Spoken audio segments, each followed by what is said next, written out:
Tranchin, en quelque sorte. Il nous reste quelques opérations sur la Duchère, sur Mermoz et sur le Mas du Taureau. En gros, il y avait 5800 logements à détruire et on est reconstitué aujourd'hui à peu près 80%, donc je ne détaille pas. Ça engage pour nous une somme de 2,5 millions d'euros sur la délégation de cette année. Alors, ce qui change et qui est important et qui fait que les deux délibérations que vous avez présentées agissent sur, j'allais dire, avec l'arrière-plan du plan climat. La difficulté sur le plan climat, c'est de pouvoir agir sur le parc privé, sur le stock des résidences existantes. Alors, nous avons des actions qui se partagent entre le soutien au conventionnement, c'est-à-dire des accords passés avec les propriétaires qui choisissent un niveau de loyer qui leur paraît souhaitable, et en fonction de ce niveau de loyer, ils ont des aides qui sont plus ou moins dégressives. C'est comme ça que fonctionne l'ANA. Et puis les aides aux travaux et à l'ingénierie qui sont en fait des moyens d'accompagnement sur les copropriétés pour les aider à prendre des décisions. Je ne sais pas si certains d'entre vous savent ce que c'est qu'une copropriété. C'est pas très facile de faire prendre des décisions à des copropriétés. Si on ne met pas, j'allais dire, d'accompagnement humain pour les pousser à ça, eh bien, on a des catastrophes. Et les catastrophes s'appellent les copropriétés dégradées, c'est-à-dire celles où finalement les propriétaires n'arrivent plus à prendre de décision d'entretien de leur bâtiment. On a, dans ce domaine, eu des résultats qui étaient relativement médiocres les 2 dernières années, pour des raisons que je vous avais déjà expliquées.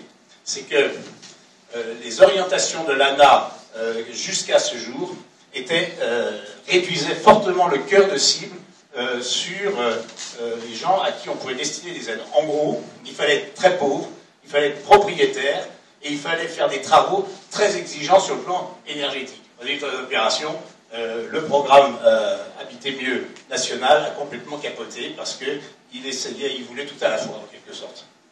Depuis le mois de mars, l'ANA a modifié ses règles et nous avons maintenant des moyens d'obtenir des résultats bien meilleurs. Enfin, à partir du mois de juin, nous pourrons appliquer comme proposition de travaux à des propriétaires occupants ou des propriétaires bailleurs des propositions de travaux qui iront jusqu'à prendre en charge pratiquement complètement les travaux qui seront à réaliser. Peut-être on peut passer à la slide suivante.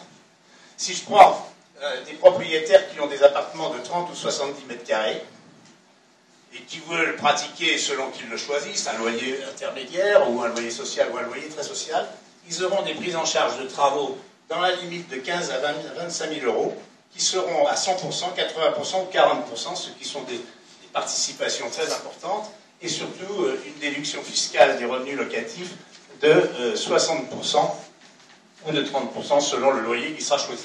Donc il y a un menu qu'on peut adresser aux copropriétés et aux propriétaires bailleurs qui est extrêmement plus, j'allais dire, ouvert qu'auparavant, et on peut discuter avec les syndics et les régisseurs pour encourager les propriétaires à faire des travaux. Alors tout ceci s'adosse à notre plan climat derrière, puisque pour cela, c'est possible d'obtenir ces aides qu'à condition d'avoir une sorte de baisse de 35% des dépenses énergétiques.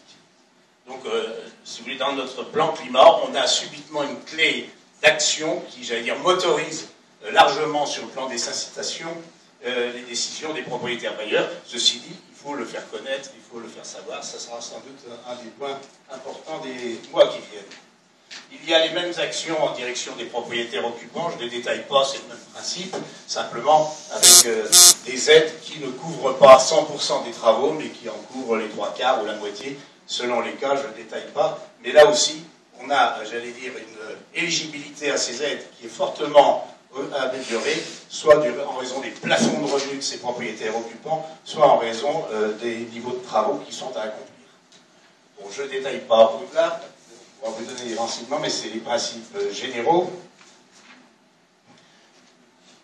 Je vous disais tout à l'heure que l'année dernière et les années précédentes, les conditions de l'ANA n'étaient pas bonnes, donc nous avons inventé au niveau des Grands Lyons, du Grand Lyon et tout seul, une aide auprès des propriétaires bailleurs, qui est une prime pour ceux qui voudraient faire des conventionnements sans obligation de travaux, mais simplement, j'allais dire, pouvoir bénéficier d'une déduction fiscale de leurs revenus.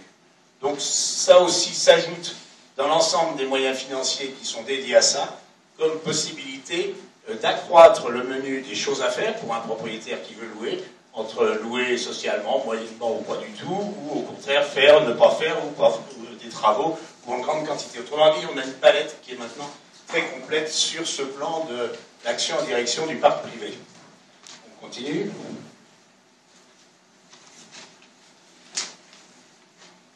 Alors bon, ça explique pourquoi on fait ce qu'on dit. C'est la suivante, hein.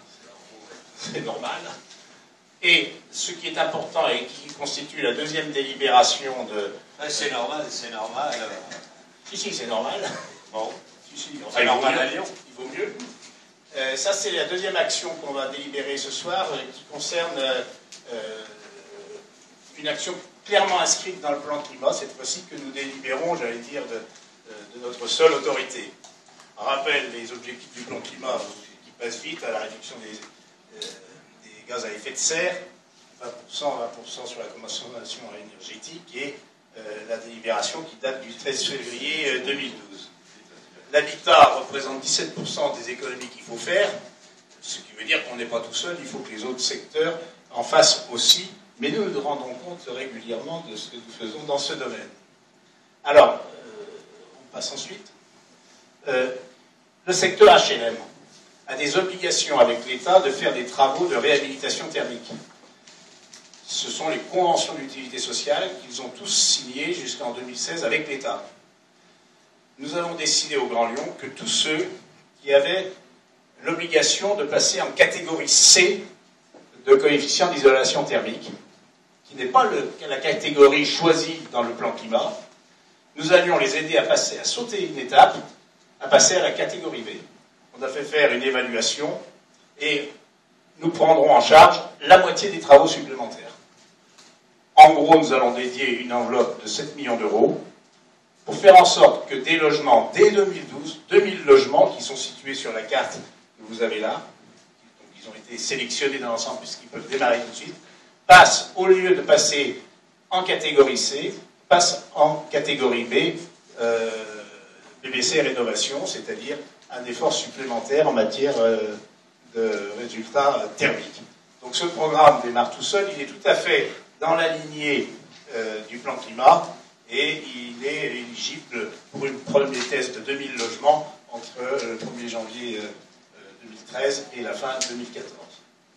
Voilà, je crois que j'ai dit à peu près tout ce qu'il fallait sur, vous voyez, les résultats de production, l'action sur le parc privé qui nous permet maintenant favoriser aux copropriétés la possibilité de décider avec des aides qui sont nettement plus incitatives, qui concernent beaucoup plus de gens. Je crois que du point de vue de l'ANA, on passe de 3 à 7 millions de ménages, l'ouverture, j'allais dire la cible visée, c'est plus qu'un doublement. Évidemment, sur Lyon, ça se retrouve, par conséquent, c'est favorable. Et puis sur la partie HLM, eh bien, je crois que c'est tout à fait intéressant et ça peut démarrer tout de suite. Merci bien.